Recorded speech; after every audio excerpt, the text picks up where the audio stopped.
My campaign, and for that matter, my role in government, has always been about presenting clarity, speaking honestly, and acting decisively in the best interest of Somalia. Though it is difficult to accept, it is clear to me now that this campaign does not have the means to move forward successfully. I cannot run for the highest office in the land where the hopes and aspirations of the Somali people are invested without integrity. Accepting campaign funds that go against the long-term interest of the Somali people would betray all that I hold dear. But even more importantly, the mothers, fathers, and inspiring youth whose interest I have expressed throughout my campaign. Acknowledging this now is in the best interest of the Somali people, those who have worked so hard in the campaign, and it is in the best interest of the country. I decided to run for president because I believe that I could help push forward more mature political discourse, able to bring together our divided country and forge a path to leverage our common cause to confront the greatest set of challenges we face, from want, poverty, and fear.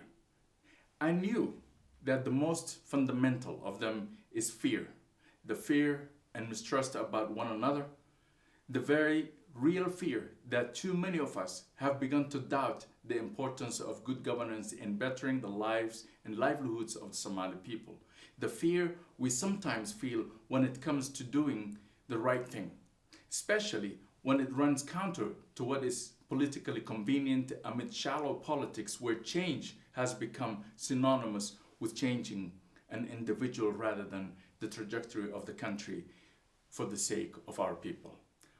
I am optimist.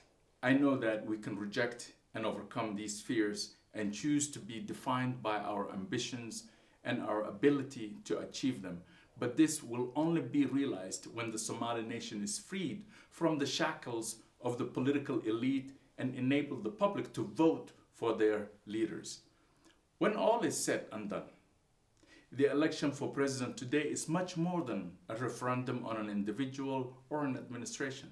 This election is about whether there will be one person, one vote in the next election cycle or not, and whether our democracy and governance arrangements, the unity and territorial integrity of our country will be perfected or it will be pushed to some future government. This election is about whether violent extremism will be defeated effectively or not, and whether our country's economy will be opened up credibly and transparently so that the public can trust their government. The truth remains, given the present political discourse marked by the distinct lack of policies presented by the candidates, these milestones are seriously in question. For this reason, I know that we would have to be unafraid in how we run the campaign. We had to run without nothing to lose and ensure we spoke to the Somali public on the key policies that could help change the trajectory of the country and help inspire other candidates to see the election beyond appealing to the narrow interest of the MPs and instead focus on the constituencies they represent. However, as this election comes to an end, my concern for Somalia and the principles of addressing them will endure. I believe that the principles of democracy, brotherhood, and unity upon which this nation was founded are the only sure guide to realizing the aspiration of the Somali public for a peaceful, prosperous, and a united Somalia.